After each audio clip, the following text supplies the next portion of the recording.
Bonjour à tous et bienvenue sur ce nouveau webinaire. Je suis Olivier Pichot de la société 4Vision. Je suis accompagné ce matin de Benjamin Marcarian, notre responsable France Nord, qui est en direct du salon Formnext à Francfort en Allemagne, avec notre directeur technique Rémi Demarco. Bonjour Benjamin, tu nous entends? Oui, super. Est-ce que tout le monde m'entend? Super, impeccable. Bonjour à tous. Bien, on va parler matériaux FDM ce matin. Je passe rapidement sur la présentation de 4Vision. Vous le savez, depuis presque un quart de siècle, on intègre des solutions 3D en fabrication additive, en logiciel de conception, en scanner 3D, et tout ceci avec une proximité de service, ce qui a fait notre force depuis ces plus de 20 ans. On va parler donc ce matin fabrication additive des pots de fil avec les solutions Intamsys, puisqu'on va parler matériaux. On va d'abord commencer par parler des machines. Donc Intamsys, pour ceux qui ne connaissent pas encore cette marque qui a à peu près 10 ans d'ancienneté, Intamsys conçoit, fabrique, produit des machines donc des pots de fil, FDM, Fuse Depositing Modeling, également appelée technologie FFF, à travers différents modèles, de la Funmat HT que vous voyez ici jusqu'à la Funmat Pro 610 que vous voyez ici. Ils ne font pas que développer les machines, ils développent également les matériaux. Alors, pas forcément les matériaux modèles, parce que vous le savez, aujourd'hui, les thermoplastiques sont quand même très répandus, on a un vaste choix, mais ils développent surtout les matériaux supports qui travaillent donc en corrélation avec ces matériaux modèles. Et c'est souvent là où le bas blesse. Donc voilà, il s'appuie également derrière sur une communauté de fabricants de matériaux, donc vous avez certains noms en bas. Et puis, une dernière chose qu'Intamsys fait, c'est également le développement de la partie software à travers différents logiciels. Intamsuite Neo étant le slicer qui est fourni pour toute la gamme de machines. Intamsuite Neo est entièrement gratuit pour tout le monde et vous pouvez le télécharger en allant directement sur leur site. Ça ne vous demandera même pas une adresse email, donc c'est extrêmement simple à utiliser, extrêmement performant et entièrement franchisé par nos soins. Voilà, il y a d'autres logiciels chez Intamsys, on y reviendra peut-être un peu plus tard. Donc, on va parler matière FDM, comme je vous l'ai dit. D'abord, ce qui fait la force des machines, c'est la capacité d'Intamsys à produire ces matériaux. Et pour produire ces matériaux, il faut une enceinte thermorégulée. On le dit, on le répète depuis des années, la thermorégulation de l'enceinte, c'est vraiment un point capital. On vous remontre ici un slide qu'on vous avait déjà montré, mais qui est très parlant, qui indique bien, selon les matériaux, si on va du plus simple, on va dire, à extruder, le PLA, sans aller dans des matériaux élitistes dont on va parler après, mais en allant jusqu'au polycarbonate, on voit que si on n'a pas une enceinte thermorégulée ici, on va avoir déjà au minimum un risque de décollement de la pièce lors de sa fabrication. Le plateau chauffant ne suffit pas, il suffit pour les premières couches. La température d'extrusion ne suffit pas, elle suffit pour les dernières couches. Entre les deux, c'est là où le bas blesse et c'est là où il faut absolument une régulation thermique précise de l'enceinte. Autre risque de ne pas thermoréguler suffisamment une enceinte sur la technologie FDM, ça va être ici au niveau de la résistance. Vous le savez, le dépôt de fil, c'est donc de la stratofabrication, hein, comme on appelle ça impression 3D, mais on devrait appeler ça stratofabrication. On imprime donc par couche. Et là où le bas blesse dans la technologie FDM, c'est la résistance sur le Z, donc à savoir l'adhérence entre les couches. D'ailleurs, petite parenthèse, plus votre diamètre d'extrusion sera épais, meilleure sera votre surface d'adhérence. Néanmoins, votre surface d'adhérence va également euh, être différente et soumise au lien qu'il va y avoir entre les différentes strates sur le Z. Et encore une fois, s'il n'y a pas une thermorégulation précise, eh bien, vous allez avoir une non-homogénéité sur l'intercouche, ce qui va donc créer une faiblesse sur l'axe des Z. Donc, on le voit ici, les tests sont très faciles à faire. On le fait avec une enceinte thermorégulée, température ambiante, je dirais à 30 degrés et puis à 100 degrés. Et on voit qu'on a des propriétés méca qui sont du simple au triple. Donc voilà, relativement important. Autre point, donc, ici vous le voyez également en image, je vous l'expliquais tout à l'heure, entre un plateau chauffant et une température d'extrusion, on va donc avoir des températures suffisantes sur les premières couches et sur les dernières, mais entre les deux, on va avoir une sorte de choc thermique et un rétrécissement de la matière si l'enceinte thermorégulée n'est pas suffisante. Donc ça, on va l'avoir dès l'ABS, hein. Sur le premier slide, vous l'avez vu, sur l'ABS, ça nécessite déjà une enceinte thermorégulée à 80 degrés. C'est pour ça que souvent sur les imprimantes on va dire, low cost ou de bureau, enfin, ou personnel, on est sur des enceintes à 50-60 degrés. Et dès qu'on commence à aller vers de l'ABS et des polycarbonates, il faut que la pièce soit imprimée vraiment de façon extrêmement légère avec des taux de remplissage très faibles. Sinon, on va avoir ce problème ce problème thermique lors de la fabrication. Bien, ceci étant dit, si on compare la résistance à travers des essais ASTM entre une chambre non thermorégulée, donc encore une fois à 30 degrés, et une chambre thermorégulée à 100 degrés sur des matériaux comme de l'ABS, du polycarbonate ou du polycarbonate chargé ABS pour sa flexibilité, on obtient des différences notables sur la résistance des matières. Donc c'est bien beau de se dire je vais utiliser une matière plus pertinente, plus intéressante mécaniquement ou thermiquement. Si elle n'est pas homogène derrière, ça n'a clairement pas d'intérêt. Donc, si on rentre dans des matériaux un peu plus élitistes, on va y venir, mais comme la famille des PEC, hein, les PIC, les PEC, on les nomme PAEK, donc ça englobe toute la famille. Il y a les PIC CF, les PIC GF, etc. Respectez la matière. Quand vous prenez un PIC à presque 700 euros le kilo, ça ne sert à rien d'imprimer du PIC si vous n'avez pas la thermorégulation suffisante pour garantir l'homogénéité entre les couches. Voilà, ceci étant dit, parlons des matériaux. Donc, on est dans des matériaux un peu plus haute performance. Donc, sur des matériaux plus haute performance, donc, les pics sont très connus, parfois trop connus. C'est-à-dire que souvent, nos clients cherchent à utiliser du pic parce qu'on leur dit que c'est ce qu'il y a de plus résistant. C'est pas forcément toujours vrai. Encore une fois, tout dépend de ce que vous allez rechercher en fonction des applications. On le voit ici au niveau de la température de fléchissement, un pic GF sera bien plus résistant thermiquement qu'un pic pur. Et on le voit ici au module de Young, un PPA CF, on vous avait déjà fait un webinaire sur cette matière incroyable, est bien plus résistant qu'un pic pur. D'accord. Et enfin, sur la résistance à la flexion, là un pic pur sera au-dessus, mais on ne sera pas très très loin d'un pic CF qui sera peut-être aussi un petit peu moins onéreux. Donc, dans la pyramide des matériaux, si on reste sur les imprimantes grand public, on va s'arrêter sur les PLA et puis aller flirter avec des ABS, des PETG si on n'est pas trop rempli. Et dès qu'on va vouloir rentrer vraiment dans la production et la garantie de la matière euh, sur, par exemple, des polycarbonates, des ABS, je pense à des ABS ESD, donc Electrostatic Discharging pour tous les composants électroniques, ou des PPA, on va aller sur des imprimantes 3D de grade industriel avec notamment une thermorégulation, et pas que, il y a d'autres éléments également qui rentrent en jeu. Et puis, si on veut aller sur des matériaux très élitistes comme les PEI, les Ultem, les PIC, les PEC ou les PPSU, on ira également sur des matériaux, des imprimantes, pardon, avec des chambres thermorégulées. Donc voilà, c'est pour vous donner un petit peu une image. Si on regarde le comparatif entre ces différents matériaux, donc on est entre les deux zones hein, sur les comparatifs qu'on vous a affichés ici. Si on les regarde sous forme de tableau, c'est tout de suite un petit peu moins lisible, mais on se rend compte aussi, notamment au niveau du prix des matériaux, que les pics ne sont pas toujours forcément nécessaires. On voit également dans ce tableau qu'un PPA est de façon générale très homogène sur ces différentes résistances, qu'elles soient thermiques ou mécaniques ou élastiques. Voilà, c'est une matière qui est d'ailleurs très utilisée dans l'industrie. Je vais y revenir juste après. Après, certains marchés nécessitent forcément des matériaux. Je pense notamment à l'aéronautique où on va imposer du thème 90-85, donc le PUI 90-85, parce que c'est une matière certifiée, parce que tous les tests ont été faits, donc parce que le feu fumé est passé dans ce domaine. Donc là on n'a pas trop le choix. Ou dans le spatial, où le PIC souvent est imposé, notamment pour des contacts satellites, etc. Pareil, on avait déjà fait des webinaires avec la société Thales en France sur ce type de matériaux.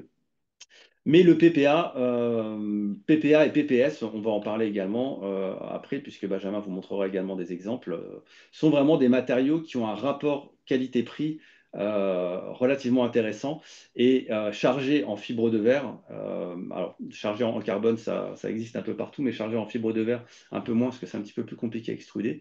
Et ça a également des caractéristiques pour le prix très très intéressante.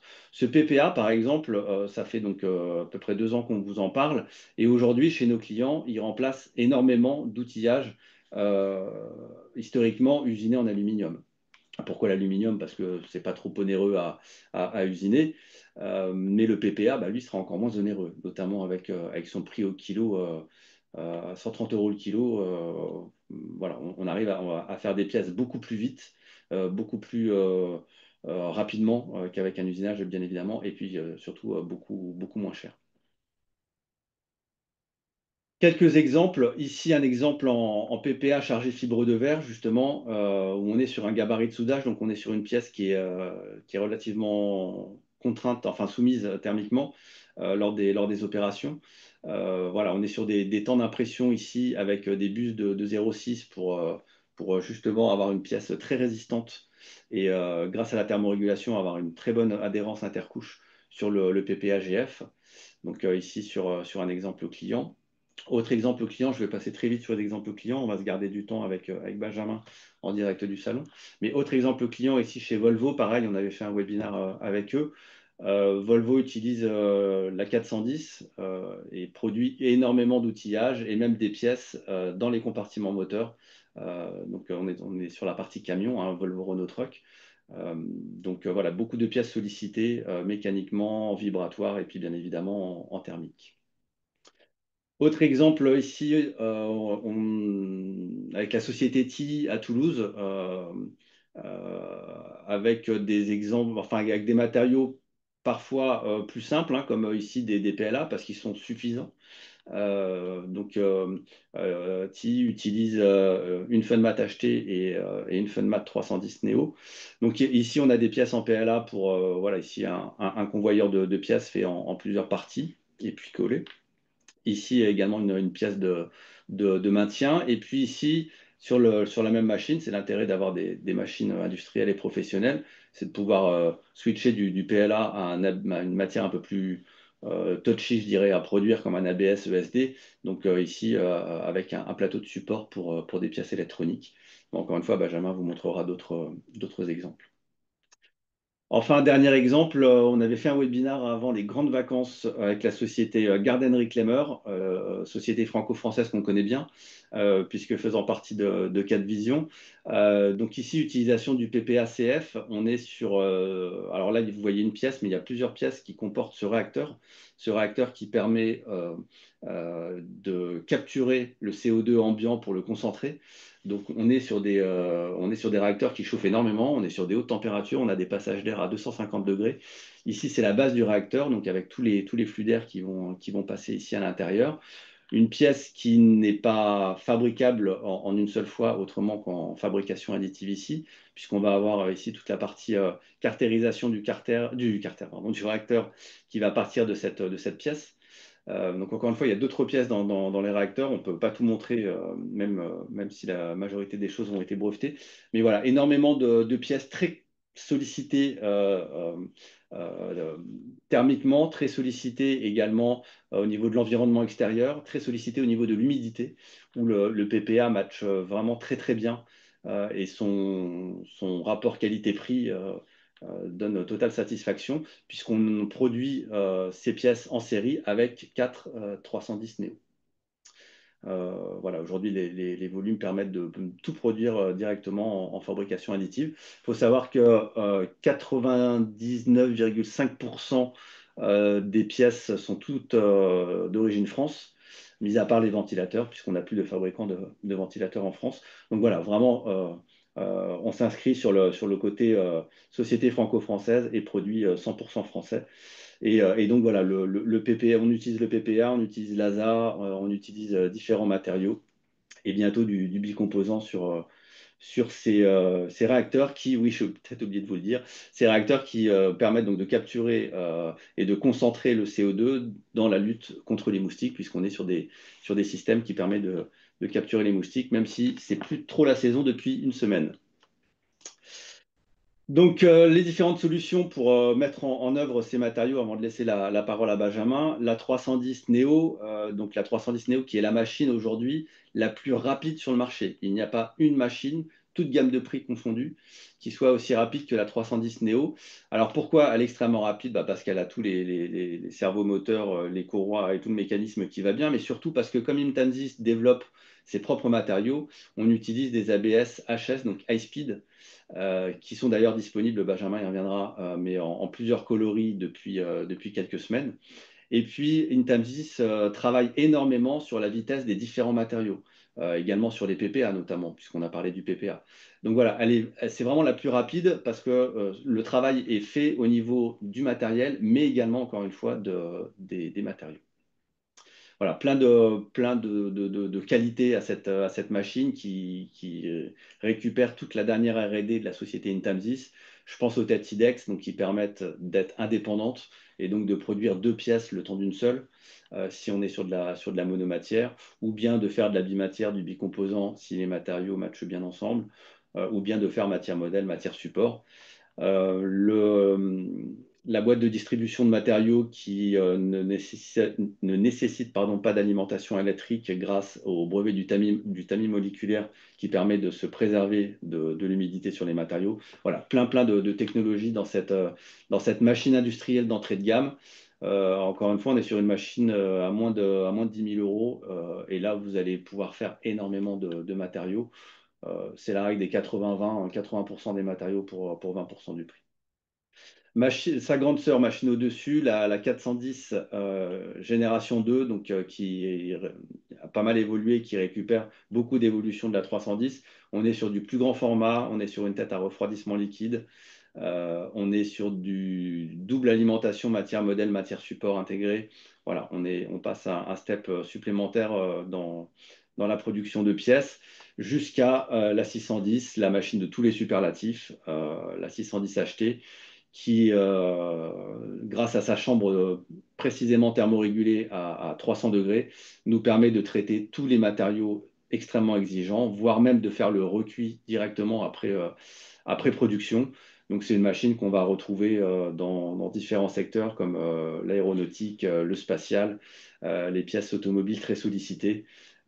Voilà, c'est la meilleure machine pour garantir une production totalement homogène, notamment des matériaux très élitistes comme les PIC ou les PUI, les Ultem. Donc en résumé, une gamme assez vaste, mais je vais laisser la parole à Benjamin, la parole et la caméra d'ailleurs, pour qu'il nous montre tout ça. Hop. Et bonjour à tous. J'espère qu'on m'entend bien. Olivier, est-ce que tu me confirmes? Super, Super. Ok, bah bienvenue sur le stand Intel 6 ici à Formnext. Donc on est à Francfort. Formnext, pour ceux qui ne sauraient pas, c'est le plus grand salon de l'impression 3D alors en Europe, voire dans le monde. Euh, et donc on retrouve le joli stand Intel 6 sur lequel on a été présent toute la semaine. Je vais essayer de vous présenter en naviguant à travers le public les différentes nouveautés qu'on a pu recevoir, des plus petites nouveautés, même si c'est quand même intéressant, comme Olivier disait, des couleurs dans l'ABS, l'ABS High Speed. Alors, on utilisera les vitesses maximum qui s'appellent High Speed, on utilisera les vitesses maximum propres à chaque machine, de la 310 jusqu'à la 610. Et donc, ces couleurs sont disponibles via Cadvision et en livraison en France, disponible sur toutes les machines comme ça. Euh, Ensuite, je vais vous parler déjà de quelques petites pièces intéressantes que j'ai trouvées sur le stand Item 6, comme celle-ci, qui a utilisé justement les double têtes IDEX de la 310 pour faire du bimatière. On a donc un petit joint qui a été fait en TPU, qui est une matière flexible, donc qui représente ici le joint d'étanchéité sur cette petite boîte en ABS. Et c'est une pièce que j'ai trouvée super intéressante. Autre exemple très intéressant, on l'avait dit dans précédent webinaire, mais on travaille aussi avec d'autres fournisseurs de filaments que TM6. On développe des profils matières spécialement dédiés aux machines TM6. Comme par exemple cet ABS USB, donc qui est diélectrique, qui est parfait pour cet exemple, avec un support de carte électronique. Des résultats qui sont super top et un beau support pour toutes vos cartes électroniques familiales. Donc, un bel exemple. D'autres exemples intéressants, on a le PPSGF, donc on en parlait, matière qui est extrêmement résistante, notamment en température.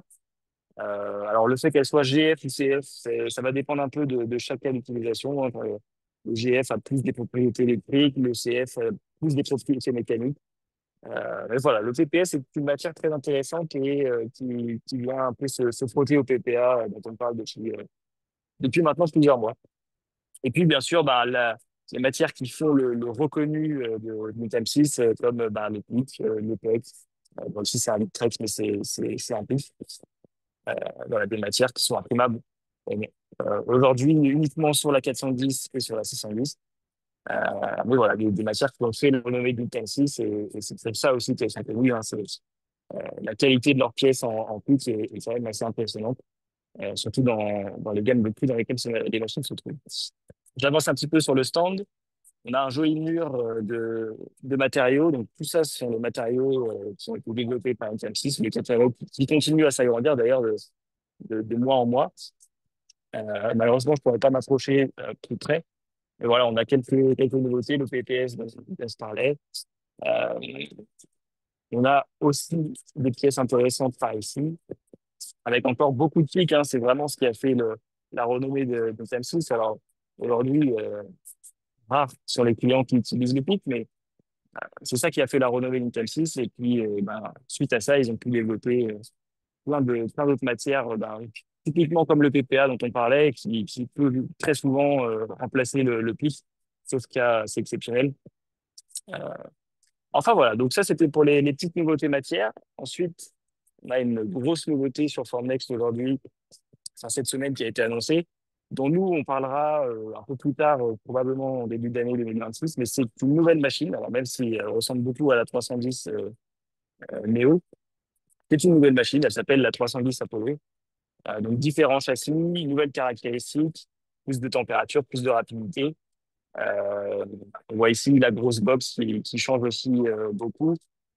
Ce sera maintenant une box donc chauffante pour maintenir toujours mieux le taux d'humidité au plus bas dans le magasin à Bellune. Donc voilà, c'est une nouvelle machine dont on parlera probablement début 2026. Pour l'instant, elle est encore en développement. Et on fera une présentation au propre complète de cette machine dans les prochains mois.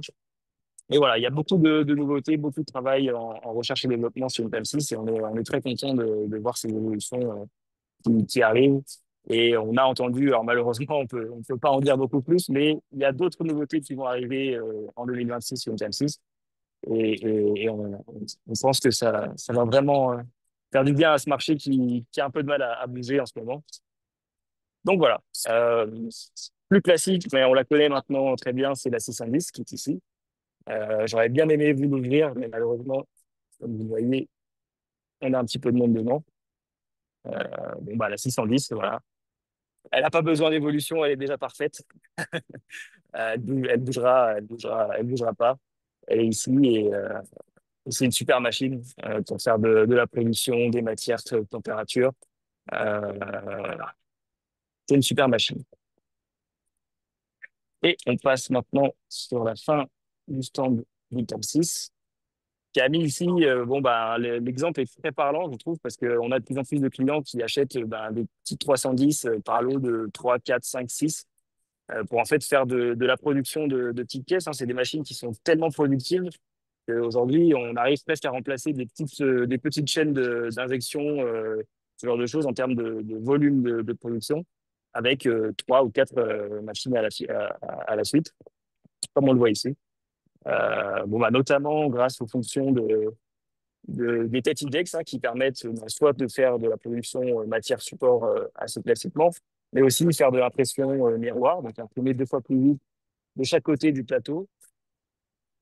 Euh, et à gauche, on a encore ici la nouvelle 310 Apollo, que vous connaissez peut-être déjà, hein. On a déjà envoyé, en tout cas, NTM6 a déjà envoyé quelques infos et les infos principales de cette nouvelle machine sont retrouvables sur Internet. Euh, et on en fera la présentation by Cadvision d'ici quelques semaines pour vous. Mais voilà, vous pouvez déjà retrouver quelques infos sur cette nouvelle machine qui est très prometteuse. Pour donner un petit indice, hein, c'est une machine qui est haute température. Donc, on atteindra des matériaux encore plus extrêmes que ce qu'on fait avec la Neo. La Neo restera bien sûr dans la gamme, hein. C'est vraiment une nouvelle machine. Donc la Neo restera dans la gamme et elles sont complètement à part. Elles répondent à des besoins complètement différents. Voilà, Olivier, est-ce que tu penses à d'autres choses qui seraient intéressantes à montrer en direct? Bah non, J'ai merci. encore quelques... Ce petit tour de stand, je vois qu'il y a pas mal de monde à Formnext en ce moment. Ouais. Le stand a l'air d'être bien pris. Alors j'ai une question. Alors il vous reste que quelques secondes pour poser vos questions. Est-ce que vous pouvez envoyer les slides du début? Oui, tout à fait. Euh, on va vous envoyer un email avec le replay vidéo et suite à ça, bah, si vous pouvez nous répondre en demandant le slide. On ne met pas par défaut le slide pour pas trop surcharger l'email, mais oui, oui, n'hésitez pas, on vous l'envoie bien sûr sans problème.